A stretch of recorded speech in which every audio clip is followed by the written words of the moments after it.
Ya. A ver, chicos, lo que vamos a revisar ahora es en términos de lo que ya hemos visto acerca de la eficiencia, ¿sí? Partiendo desde el análisis de esta eficiencia desde la perspectiva de un mercado único. Introductoriamente, si ustedes revisan el texto base, este nos lleva a hacer una revisión rápida o un recordatorio breve de por qué la competencia conduce hacia la eficiencia económica, ¿sí? Y lo hace o nos lo indica a través de estas curvas tradicionales que utilizamos, la de oferta y la demanda, ¿ya?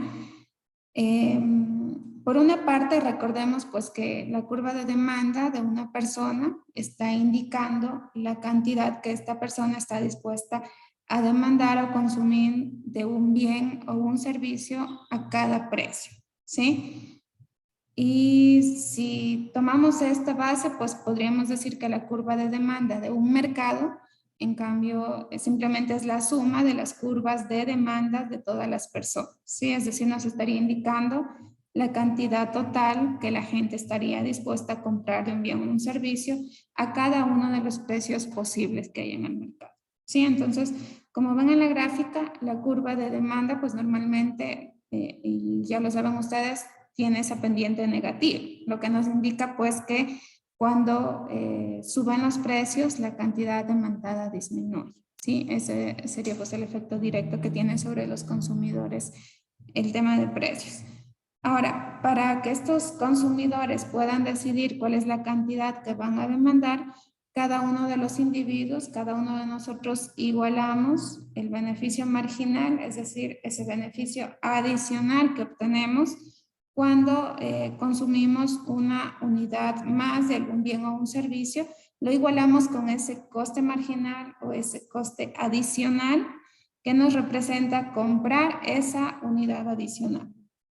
Sí, por lo tanto, el coste marginal en este caso por el lado de los consumidores es simplemente el precio que tiene que pagar por el bien o el servicio, ¿sí? Por otra parte, tenemos la curva de la oferta, que en este caso para una empresa indicaría la cantidad que está dispuesta esta a ofrecer de un bien o un servicio a cada uno de los precios que se consideren en el mercado, ¿sí? Entonces, por el lado de la demanda estamos analizando los consumidores y por el lado de la oferta estamos analizando a las empresas, ¿sí? Entonces, de igual forma en este caso, la curva de oferta del mercado simplemente es la suma de todas las curvas de oferta en este caso, de todas las empresas, ¿sí? Y eso nos reflejaría la cantidad total del bien que estas empresas están dispuestas a ofrecer en una economía a cada nivel de precio, ¿ya? Entonces, también lo pueden ver en la figura, la cantidad acá,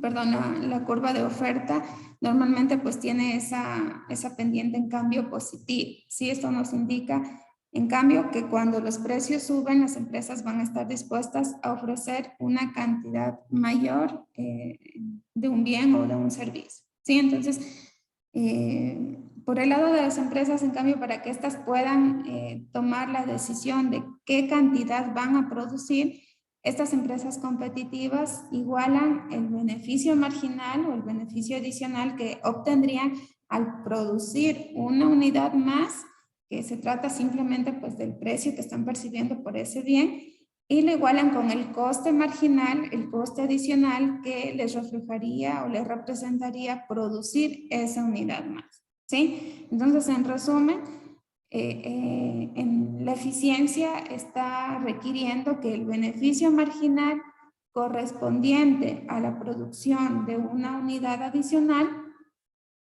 sea igual a su coste marginal, ¿sí? Entonces, ese beneficio adicional que lo estamos analizando acá por el lado de las empresas se iguale a ese costo marginal que lo estamos analizando por el lado de los consumidores. Recuerden que ambos están representados por ese nivel de precio, ¿ya?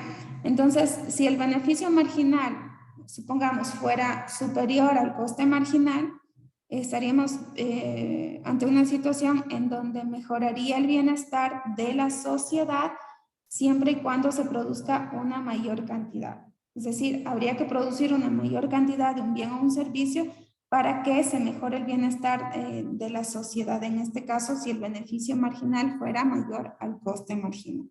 ¿Sí? En cambio, si el beneficio marginal fuera menor que el coste marginal, se mejoraría el bienestar de la sociedad, en cambio, produciendo una cantidad menor. ¿Sí? Porque lógicamente no podemos sobrepasar el tema de costes al tema de beneficios. Entonces, en este sentido, el equilibrio del mercado se encuentra en este punto central, que es el punto E o el punto de equilibrio que lo llamamos siempre, en donde la demanda está igualando a la oferta, ¿sí? Y en donde el beneficio marginal es igual también al coste marginal. ¿Sí? Y estos a su vez, el beneficio marginal y el coste marginal son iguales al precio, lo que antes les mencionaba, ¿sí? Están o la relación es directa con el precio cuando se igualan estos. Entonces, en términos de eficiencia económica, la condición que se exige en el mercado es que el beneficio marginal sea igual al coste marginal, ¿sí? Ese beneficio de consumir o producir una unidad más sea igual al costo de consumir o producir una unidad más. Bien, ahora sí entremos ya en el tema puntual que es el análisis de la eficiencia económica, para lo cual también se había propuesto una actividad en el EVA. Ustedes tuvieron que desarrollarla, en la cual se pedía mencionar qué aspectos podría considerarse en una economía para considerarla a esta que es eficiente. ¿Sí? Cualquiera que desee participar, chicos, puede hacerlo en este momento. ¿Qué aspectos creen ustedes que se debe considerar para decir que una economía es eficiente?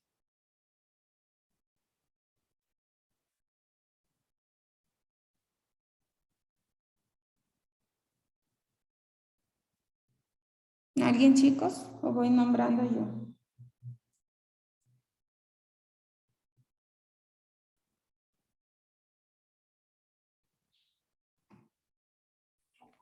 Economista yo. A ver, Patrick. Según lo que yo investigué, para que una economía sea eficiente, principalmente se basaba en cuatro aspectos, en la eficiencia en la producción, eficiencia asignativa, eficiencia distributiva y eficiencia social. ¿Ya? En la eficiencia en la producción significaba que los productores minimizan los costos en el proceso de fabricación de sus productos. En la eficiencia asignativa, cuando los recursos disponibles de una economía son asignados entre los diferentes sectores, de tal modo que las empresas producen las cantidades exactas de bienes para satisfacer lo mejor posible a los consumidores. En la eficiencia distributiva, cuando cada unidad de los bienes de consumo es consumida por aquel individuo que más valores unidas. Y en la eficiencia social, que es aquella distribución eficiente de los recursos que considera la sociedad en su conjunto. Eso por mi parte. Gracias, Patrick. María José. Buenas tardes, economista. Bueno, en el ensayo que yo hice, nos decía en el libro, como parte de la lectura que también realicé, que para lograr la eficiencia económica, los economistas consideran los tres aspectos que usted nos muestra en la diapositiva para alcanzar la eficiencia en el sentido de Pareto. Primero estaba la eficiencia en el intercambio, que nos decía que era cuando los bienes y los servicios llegan a las personas que tienen esa necesidad y valoran más el bien que otra persona. Después estaba la eficiencia de la producción, que no debe ser posible producir una cantidad mayor de un bien sin reducir la de otro. Además, los productores minimizan los costos haciendo uso de la menor cantidad posible para alcanzar la producción deseada. Y también está la economía, que debe lograr la eficiencia en la combinación de productos que se acoplen a los deseos que tienen los individuos. Ok. Muy bien, muchas gracias, María José. ¿Alguien más tal vez? Angie. Sí, buenas, economista. Con respecto a que añadieron los compañeros acerca de los tres aspectos importantes, bueno, más bien relevantes para considerar una situación que sea económicamente eficiente, también debemos aclarar que esta situación, pues, en cualquier asunto es muy beneficioso, pues tiene ventajas con respecto a los agentes económicos, que son las familias, Estado y las empresas. Pues al obtener esta eficiencia económica, encontramos mejoras en la producción, mayor producción a menor consumo, aumento en la rentabilidad y sobre todo hay una contribución en el mejoramiento acerca de la eficiencia técnica, de acuerdo a la tecnología, más bien obtenemos también contribución y mejoramiento en la eficiencia social, dinámica y de gran escala. Okay. Sí, Angie. Bien, gracias chicos a todos los que participaron. Realmente, de todo lo que ustedes comentan, pues la idea es sintetizarlos en los tres aspectos que ustedes ven en pantalla, los cuales los vamos a revisar ahora, y de los cuales también pues, se derivan muchos de los factores que ustedes también mencionan en su aporte. Sí, entonces, el modelo de oferta y demanda que acabamos de presentar antes de su participación es un modelo básico, ¿sí? Y ese modelo básico, la idea es sumar estos tres aspectos de la eficiencia que son necesarios para que haya eficiencia en el sentido de Pareto, ¿sí? Entonces, de esta forma vamos a poder analizar o realizar un análisis un tanto más profundo de lo que pasa o cómo funciona en una economía, ¿ya? Entonces, el primer aspecto el primer tipo de eficiencia que se necesitaría para que se cumpla el principio de Pareto es la eficiencia en el intercambio. La idea central acá, como lo mencionaban ustedes, es que los bienes o servicios deben ir a parar a las personas que más lo valoren.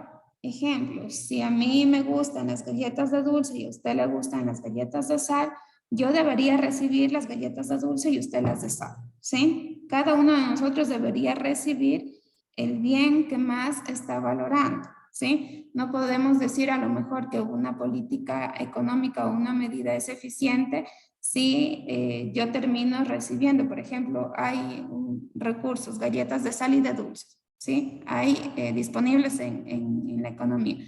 Pero yo recibo las de sal cuando a mí me gustaban las de dulce o cuando yo prefería o incluso necesitaba las galletas de dulce, ¿sí? Entonces, para que haya eficiencia en el sentido de Pareto, esto tendría que ser distribuido de la manera correcta. ¿A quién más lo valora? Está la eficiencia en la producción también, que la idea central de este segundo aspecto es que considerando los recursos que dispone una sociedad, no sea posible producir más de un bien sin reducir la cantidad de otro. ¿Sí? Entonces, con el ejemplo de las galletas, para producir más galletas de dulce tendría que producir menos galletas de sal, ¿sí? Considerando que tenemos unos recursos dados o determinados en la sociedad, ¿ya? Y tercero, está la eficiencia en la combinación de productos, en donde la idea central en este último aspecto es que los bienes producidos sean los que realmente están deseando los individuos, ¿sí? Entonces, si por ejemplo valoramos más las galletas en comparación a, qué sé yo, las manzanas, y si producir incluso estas galletas resulta más barato que producir las manzanas, debería obviamente producirse las galletas, ¿verdad? Porque es algo que están valorando más los individuos y que incluso cuesta menos, ¿sí? Entonces todos estos factores entran en este análisis, ¿sí? Entonces esto de forma muy resumida. Ahora vamos a revisar por separado cada uno de estos aspectos para ir añadiendo algunos otros análisis. Ya, tenemos primero entonces la eficiencia en el intercambio. La eficiencia en el intercambio se refiere a mencionaban por ahí ustedes un poquito acerca de ello, a la distribución de los bienes, ¿sí? Considerando que hay un conjunto de bienes determinados en la sociedad o en el mercado, ¿sí? Entonces, estos se van a distribuir de tal forma que no sea posible mejorar el bienestar de ninguna persona sin empeorar el de otra.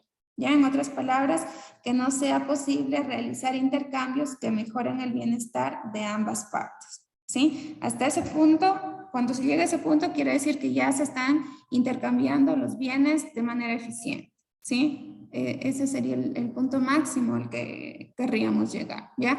Ahora, si se quiere hacer cambios de ahí, ya pues provocarían efectos en otros individuos, ¿ya? Ahora, para comprender esta lógica, tenemos tres importantes análisis adicionales que vamos a incluirlos en este primer tipo de eficiencia o aspecto de la eficiencia en el sentido de Pareto. Primero está la curva de posibilidades de utilidad y es otro de los temas que se había adicionado a la clase de hoy en el foro para que ustedes puedan participar. Sí, antes de continuar, cualquiera de ustedes que desee participar, ¿cómo entendemos a esta curva de posibilidades de utilidad? Ariana. Sí, bueno, yo le entendí que es un modelo gráfico que representa todas las distintas combinaciones de dos bienes, por lo que esta frontera de posibilidades de utilidad señala el máximo nivel ordinal de utilidad que puede alcanzar un individuo o dos consumidores, dadas las cantidades de recursos productivos y las funciones de producción. Eso. Ok, gracias Ariana. María José. Buenas tardes. A lo que yo entendí de la frontera de posibilidades de utilidad es que señala el máximo nivel de utilidad que alcanza un individuo sujeto al nivel de otro. También consulté que una asignación cuando se encuentra en la frontera de posibilidades de utilidad, ya no existe otra asignación que sea de mayor utilidad para estos dos agentes, ya que si se ubica debajo de la frontera sería ineficiente y si se encontrara por encima, pues no podría alcanzar ese nivel de utilidad. Muy bien, muchas gracias María José. Jennifer. Yo le puse que la frontera de posibilidades de la utilidad señala el máximo nivel ordinal de utilidad que puede alcanzar un individuo a nivel de utilidad del otro individuo, dadas las cantidades de recursos productivos y las funciones de producción. Además que tiene una pendiente negativa. Yo como ejemplo le puse el equipo tecnológico porque es de gran ayuda diaria y nos brinda beneficios. Okay, gracias Jennifer.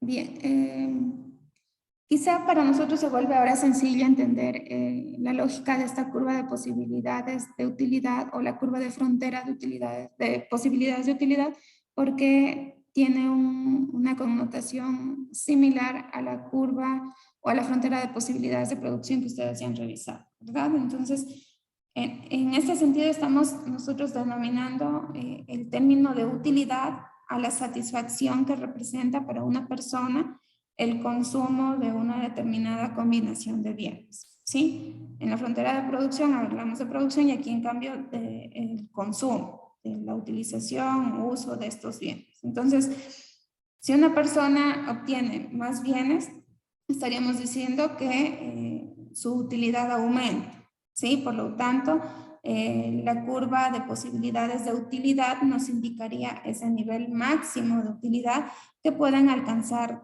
dos consumidores, ¿ya? Así como lo ven en la figura.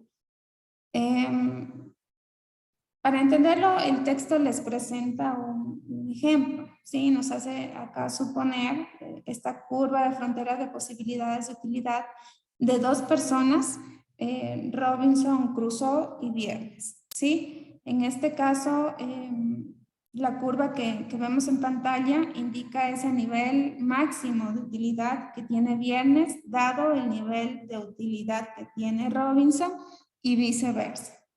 Sí, entonces, noten aquí que no se puede aumentar la utilidad de Robinson sin reducir la de Viernes. Y por lo tanto, pues, si una economía es eficiente en el sentido de Pareto, debería encontrarse a lo largo de esta curva de fronteras de posibilidades de utilidad. ¿Sí? Como lo mencionaba la compañera, si se encuentra por debajo de esta curva, es ineficiente porque no se están utilizando todos los recursos, pero si está sobre ella, está por encima de ella, va a ser en cambio inalcanzable, ¿ya? Entonces, si una economía es eficiente en el sentido de Pareto, debería, como les digo, encontrarse a lo largo de esta curva, ¿sí? Si se situara en un punto por debajo, pues sería imposible aumentar la utilidad de alguno de los dos individuos, ¿sí? Para ello tendría que reducirse la utilidad o el consumo de alguno de ellos para que el otro pueda aumentar su utilidad o su bienestar, ¿ya? Entonces, vamos a suponer ahora que Robinson está dispuesto a renunciar, y pongamos en el ejemplo como bienes a las manzanas y las naranjas, ¿ya? Supongamos que Robinson está dispuesto a renunciar a una manzana y a cambio obtener una naranja. ¿Sí? O en su defecto renunciar a una naranja y a cambio obtener una manzana. ¿Sí? Esas son las preferencias o las necesidades que tiene Robinson. ¿Sí? Para él, el valor que tiene una manzana es el mismo que tiene una naranja. ¿Sí? Entonces, si él quiere obtener una naranja, puede dar una manzana. Si él quiere obtener una manzana, puede dar una naranja. Tiene la misma valoración para Robinson. ¿Ya?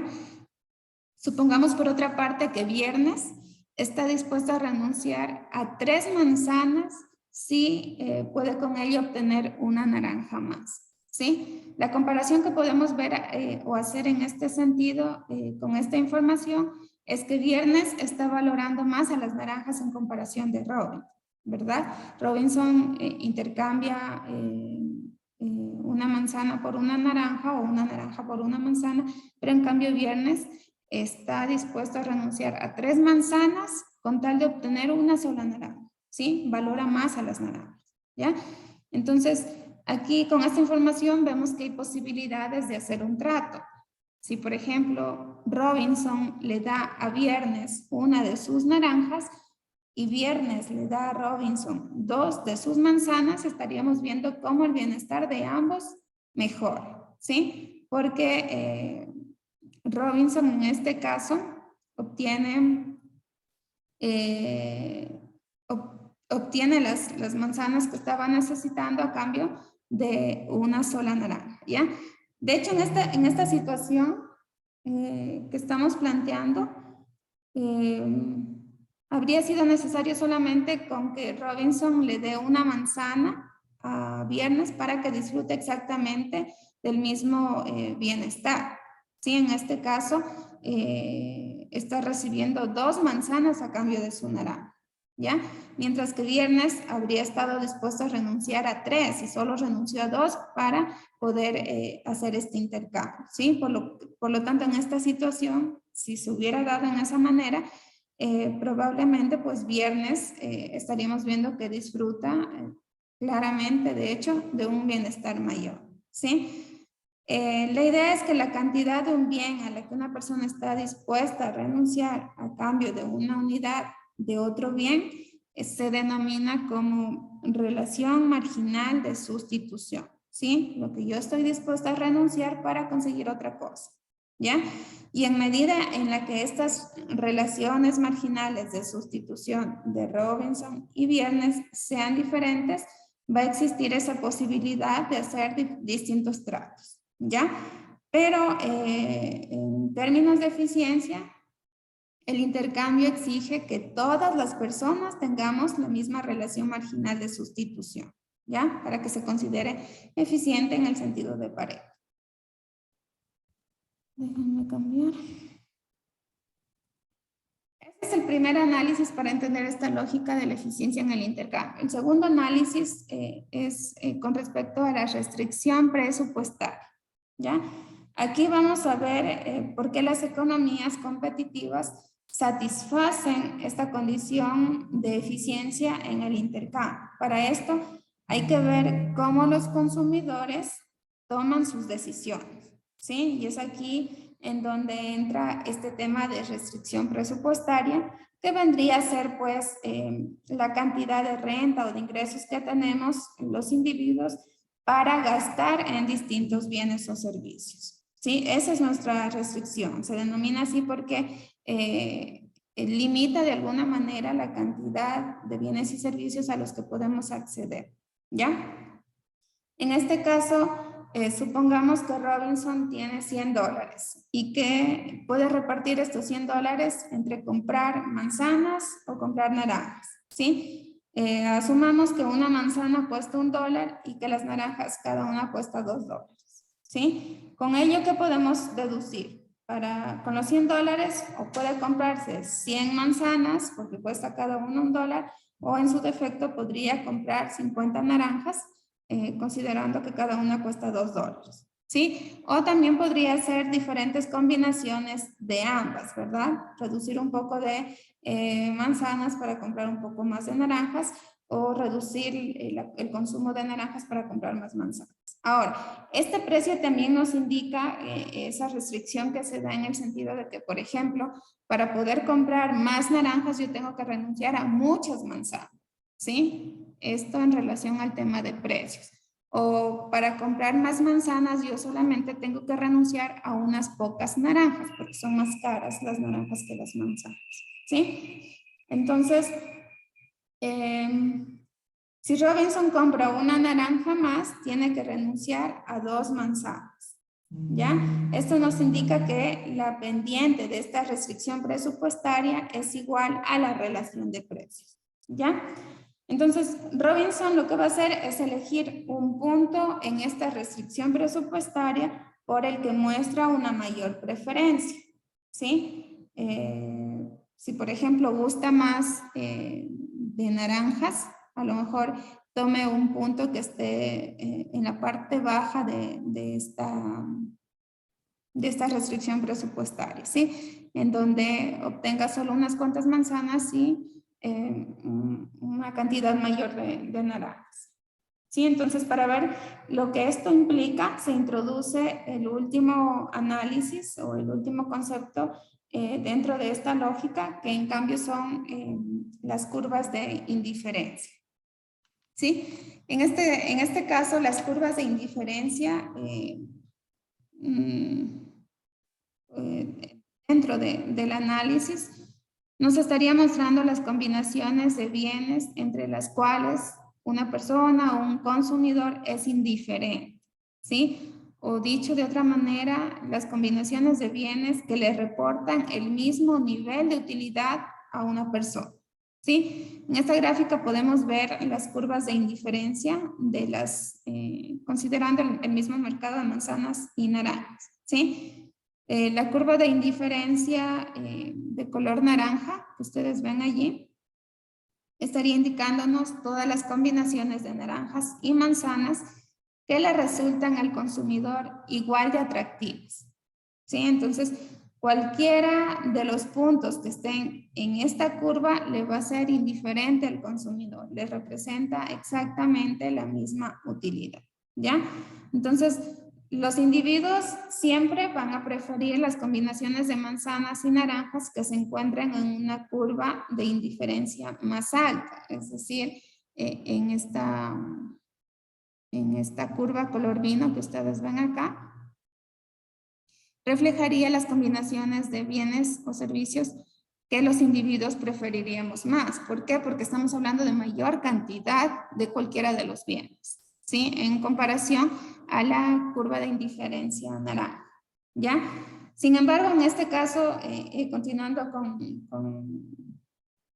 el ejemplo, Robinson va a elegir el punto de esta restricción presupuestaria porque recuerden que aquí estamos combinando estas dos curvas, la de restricción presupuestaria, que son la de sus ingresos, con las curvas de indiferencia que representan esas preferencias de los individuos, ¿sí? Entonces, Robinson en este caso va a elegir el punto de esta restricción presupuestaria por el que él muestra una mayor preferencia. ¿Sí? En este caso estaríamos hablando del punto en donde la curva de indiferencia, la curva naranja, es tangente a la restricción presupuestaria, ¿sí? Es decir, justamente en donde tocan, donde se chocan estas dos curvas, esa va a ser la elección, en este caso, de Robinson, ¿sí? En donde son tangentes, este punto E. Entonces, la curva de indiferencia también nos va a mostrar a qué cantidad de un bien está dispuesto a renunciar un consumidor a cambio de obtener una unidad más de otro bien. ¿Ya? Entonces, esa cantidad es simplemente la relación marginal de sustitución que antes les mencionaba.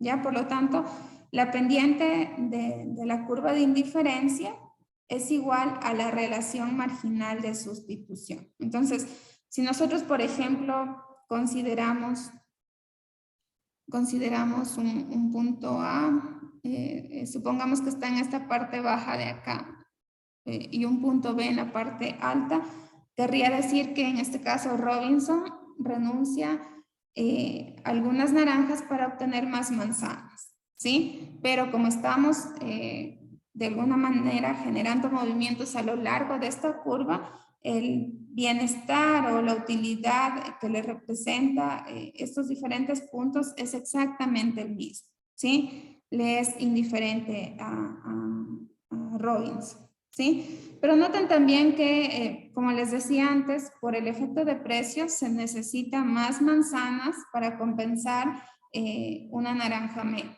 ¿sí? Entonces, esto nos estaría explicando por qué las curvas de indiferencia pues tienen esta forma, ¿ya? Ahora, les decía también que es evidente que el bienestar de los individuos mejora si tienen más manzanas y más naranjas, y por esa razón las combinaciones de bienes que están situadas en la curva de indiferencia más alta pues estarían reportando un nivel de utilidad más alto, ¿sí? Esto a lo mejor en el caso de que suceda podría a lo mejor considerarse a través de donaciones, algún tipo de intervención de donde se considere que va a haber más bienes o servicios disponibles, porque dados los recursos que tenemos en el mercado, únicamente pues podríamos generar bienestar para cada uno de los individuos a lo largo de esta primera curva de indiferencia, ¿sí? Que es lo que se considera posible teniendo en cuenta pues, los recursos con los que se disponen en el mercado. Bien, estos serían entonces los tres análisis dentro del primer aspecto o el primer tipo de eficiencia para que no lo olviden entonces, ¿sí? El primer tipo de eficiencia, que es la eficiencia en intercambio, incluye tres análisis en el cual se considera la curva de posibilidades de utilidad, la restricción presupuestaria y finalmente pues las curvas de indiferencia que reflejan la forma en cómo el consumidor hace su elección. ¿Ya? Entonces tenemos el segundo tipo de eficiencia en la producción. En este caso hablaríamos de que, por ejemplo, si una economía no es eficiente en la producción, podrá producir una cantidad mayor de un bien o de algún servicio sin reducir la de otros. A lo largo de la frontera de posibilidades que nosotros revisamos, y ya conocemos, de hecho, ustedes ya conocen este análisis de la frontera de posibilidades de producción, podemos ver cómo una economía no puede producir una cantidad mayor de un bien sin tener que renunciar a la cantidad o la producción de otro bien, ¿sí? Considerando pues que hay un nivel de recursos disponibles en la sociedad, ¿sí? Entonces, el análisis que se va a utilizar acá para saber si la economía es eficiente en la producción es el mismo o bastante similar al que utilizamos antes para examinar esta eficiencia en el intercambio, ¿verdad? ocupamos la frontera de posibilidades de utilidad y en este caso la frontera de posibilidades de producción, ¿sí? En lugar, en este caso, de la restricción presupuestaria, tenemos sumado a este análisis una recta de isocoste, ¿sí? La idea es que se indique acá las diferentes, en cambio, combinaciones de factores que le cuestan lo mismo a la empresa, ¿sí? Antes estábamos considerando los ingresos de los individuos y las combinaciones de productos o de bienes que le es indiferente al consumidor. En este caso, estamos considerando las combinaciones de factores que le cuestan lo mismo a la empresa, ¿sí? Y por lo tanto, la pendiente de esta recta isocoste es el precio relativo de los dos factores, ¿sí? Estamos considerando como factores dentro de este análisis a la tierra y al trabajo, ¿ya? Antes habíamos tomado en la frontera de posibilidades de utilidad a dos bienes, las naranjas y las manzanas. En este caso, hablamos de la frontera de posibilidades de producción, la recta isocoste y las curvas de isocuantas, considerando los factores de producción, en cambio, ¿ya? Entonces, estas isocuantas que vemos acá representan las diferentes combinaciones de estos factores, trabajo y tierra. Ya, en este caso, con estos factores se obtiene la misma cantidad de producción a lo largo de estas isocuantas, ¿sí? O considerando la recta de isocoste, que en este caso sería la restricción que tiene la empresa para seguir produciendo. Entonces, las isocuantas son, dentro de este análisis, lo que las curvas de indiferencia serían en el análisis del consumo, ¿sí? Estamos hablando de un análisis similar, simplemente lo que cambia son los actores. Antes hablábamos de consumidores y ahora de productores, ¿ya? Entonces, lo que antes vimos en el análisis del consumo o de la curva de utilidad, que denominamos como la relación marginal de sustitución, en este caso vamos a denominar como la relación marginal de sustitución técnica, ¿sí? En este caso, esa sería la pendiente de esta isocuanta, ¿ya? Esas serían las diferencias únicamente porque el análisis o la interpretación es prácticamente la misma, ¿ya? Entonces, la relación marginal de sustitución técnica viene a ser la cantidad de tierra necesaria para compensar una reducción en la cantidad de trabajo, ¿sí? Esa sería la interpretación que tendríamos que dar, ¿sí? Y considerar pues que cuando se utiliza relativamente muy poco trabajo, es difícil que se pueda utilizar aún menos, simplemente para tenerlo en cuenta, ¿sí? Entonces, si nosotros nos basamos en esa idea, si se utiliza un trabajador menos, debe aumentar considerablemente la tierra para que la producción no varíe, ¿sí? Y eso pues lo vemos, por ejemplo, si nosotros consideramos que hay menos trabajadores en un mercado, pero se necesita mantener el mismo nivel de producción para satisfacer a la demanda, pues lógicamente se tiene que utilizar un poco más de recursos para hacer que esto sea posible. Bien, entonces, como les decía, estas curvas isocuantas y la recta isocoste nos estarían indicando acá la combinación de factores de trabajo y capital que generan un mismo nivel de producción, ¿sí? La isocuanta denominada como Q1 estaría representando un nivel de producción más alto que la isocuanta Q sub 0, ¿sí? Y es a lo mejor lo que las empresas y la misma economía quisiera, ¿verdad? Un nivel de producción más alto. Pero acá, recordemos que esta recta de isocoste también representa como una restricción para las empresas, porque estamos hablando de lo que a la empresa le cuesta producir. Entonces, la pendiente de la isocuanta es la relación marginal de sustitución técnica, es lo que les decía, ¿sí? La recta de isocosto nos indicaría las combinaciones de estos factores que estarían costándole lo mismo a la empresa. Por lo tanto, que es cualquier punto dentro de esta curva es indiferente para las empresas, ¿sí?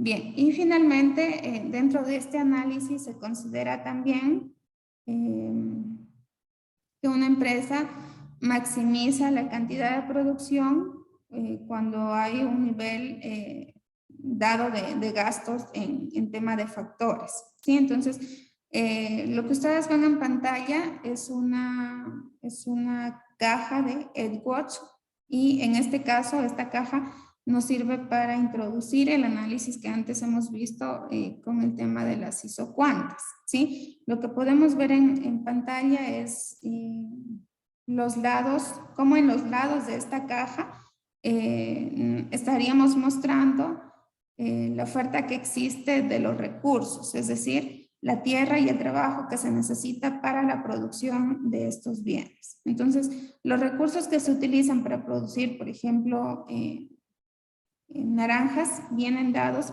en la parte baja, que ustedes pueden ver, esta relación o esta distancia que existe de O hasta A, que sería la cantidad de trabajo para producir naranjas, y de O hasta B, que sería la cantidad de tierra para producir naranjas, ¿sí? Entonces, los recursos que no se utilicen para esa producción pueden utilizarse para producir, en cambio, manzana, ¿sí? Que es la parte de arriba y que nos muestra la distancia, la relación que existe desde O hasta A, que vendría a ser la cantidad de trabajo utilizado para la producción de manzanas, y de O hasta B la cantidad de tierra que se ha utilizado para producir manzanas, ¿sí?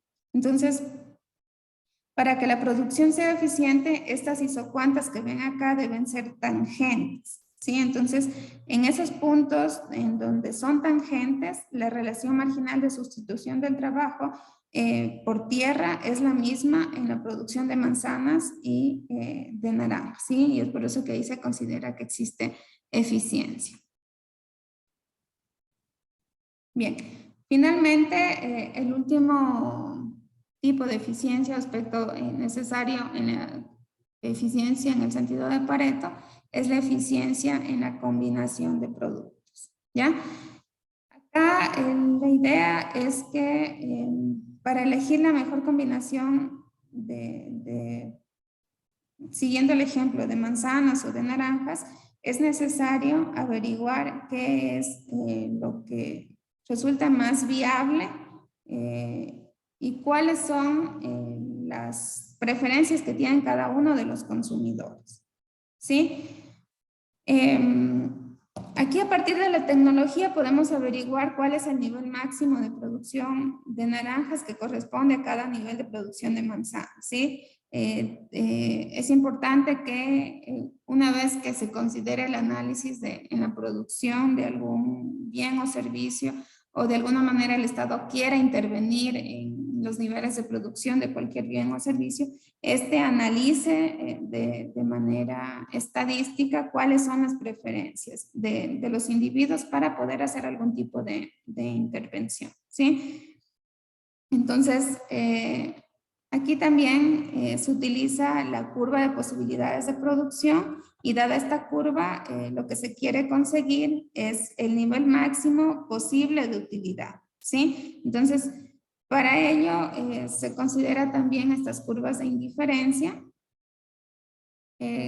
considerando pues o tomando en cuenta dentro de ellas las preferencias que tienen cada uno de los individuos, ¿sí? Entonces, la curva de posibilidades de producción y considerando también las curvas de indiferencia entre las manzanas y las naranjas en este caso, ¿sí? La utilidad máxima, la utilidad más alta se encontraría en el punto de tangencia de estas curvas de indiferencia con las de posibilidades de producción, ¿sí? Entonces, habíamos dicho que esta pendiente de la curva de posibilidades de producción se denominaba en el caso del consumo con la relación marginal de sustitución. Y en este caso lo que estamos considerando es una relación marginal de transformación, ¿sí? Es decir, que nos indique cuántas manzanas podemos producir si producimos una naranja menos, ¿sí? ¿Cuántas manzanas puedo aumentar en la producción si estoy reduciendo la producción de naranjas? Eso es la relación que en este caso se consideraría, ¿sí? Entonces, este punto en donde son tangentes la curva de indiferencia con la curva de posibilidades de producción nos muestra esa relación marginal de sustitución de las naranjas por las manzanas que vendría a ser igual a la relación marginal de transformación, ¿sí? Vendría a ser la misma, ¿sí? Porque ya se está evidenciando acá o se está viendo reflejadas las preferencias que tienen los individuos considerando el consumo que desean hacer, ¿ya? Entonces, en este caso, pues, de la misma manera, cuando hablamos del tema de recursos que dispone la sociedad, pues todo lo que esté por debajo de esta curva de posibilidades de producción se vuelve ineficiente. Sí es alcanzable porque sí es posible, si se eligiera un punto cualquiera dentro de esta área, sí va a ser posible alcanzarlo, pero es ineficiente porque se están desperdiciando recursos que están disponibles, ¿sí? Recursos con los que se puede producir una cantidad mayor. Y si está por fuera, pues ya no es ni eficiente ni alcanzable. Simplemente no estamos en la capacidad de producir una cantidad más alta. Bien, en resumen, chicos, lo que hemos visto acá son algunas condiciones básicas de la eficiencia en el sentido de Pareto. Sí, primero, haciendo referencia a la eficiencia del mercado, en donde todas las personas pues deben tener la misma relación marginal de sustitución entre dos bienes cualquiera. ¿Sí? Eficiencia en el mercado, la misma relación marginal de sustitución, ¿sí? Cuando hablamos de la eficiencia de la producción, en cambio, todas las empresas deben tener la misma relación marginal de sustitución técnica, ¿sí? Para que vayan diferenciando los términos que acá utilizamos. La misma relación marginal de sustitución técnica, en cambio, entre dos factores, ¿ya? Para que haya eficiencia. Si no son iguales, quiere decir que por ahí se puede hacer algunos intercambios todavía, es posible de hacer algunos tratos diferentes para lograr esa eficiencia, ¿ya? Y tercero, la eficiencia en la combinación de productos, en donde la relación marginal de transformación debe ser igual a la relación marginal de sustitución, ¿ya? Entonces, si consideramos que se cumple con estas tres condiciones, podríamos decir que la economía es eficiente en el sentido de Pareto. ¿Ya? Eso, no sé si hay preguntas, chicos, comentarios.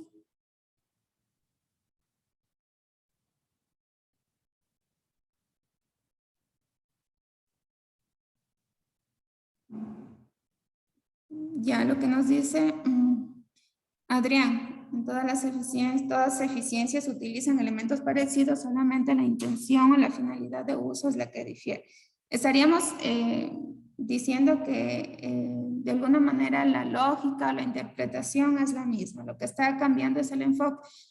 Cuando hablamos de intercambio, el enfoque está en los consumidores y la relación que este tiene con los productos que va a comprar, ¿sí? Cuando hablamos de producción, estamos hablando en este caso de las empresas, de los productores y la relación que estos tienen con los factores que ellos utilizan para esa producción, es decir, tierra y trabajo, ¿sí? Y finalmente el tema de el último tipo de eficiencia, que es la combinación de productos, en donde ya se iguala, en cambio, el tema del consumo con esta transformación que se hace de los productos. ¿Sí? Ya se combina los intereses que tienen los consumidores con los recursos disponibles que podía tener una empresa para poder lograr esa eficiencia, ¿sí? De producir exactamente lo que se está necesitando, lo que se está demandando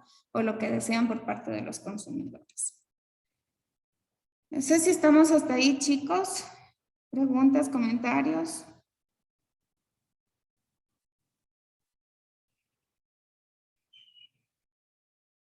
A ver, acá el trabajo extra clase está mal, ya les cambio en el sistema. Este no es. Parece que estaba un ensayo. Ya les cuelgo el trabajo extra clase, ya, pero como trabajo en clase, para la siguiente semana, el día lunes, van a tener que desarrollar los problemas 1, 2 y 7 de las páginas 88 y 89 del texto base. ¿Ya? Eso lo hacen en grupo, como son los mismos, traten de hacerlo todos a mano para que tengan estos apuntes y les sirva. Sí, pero recuerden que tienen que cargarlo solamente una persona al sistema. ¿Sí? Sí, las tareas son grupales. La resolución de estos ejercicios es grupal. ¿Ya? La tarea extra clase es la que les dejo pendiente de cargarles porque acá ha estado otra que no. ¿Ya? ¿Estamos hasta ahí, chicos?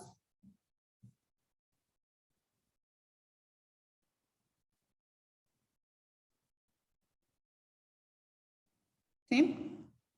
Ya, chicos. Entonces, cualquier novedad, cualquier comentario, recuerden pues que tenemos el grupo de WhatsApp. Sí, utilícenlo para que todos sus compañeros estén enterados si es que algo se comenta ahí, ¿ya? Y el trabajo grupal, pues recuerden que es dentro de nuestro horario, así que cualquier duda, comentario, estoy aquí pendiente para poderles ayudar.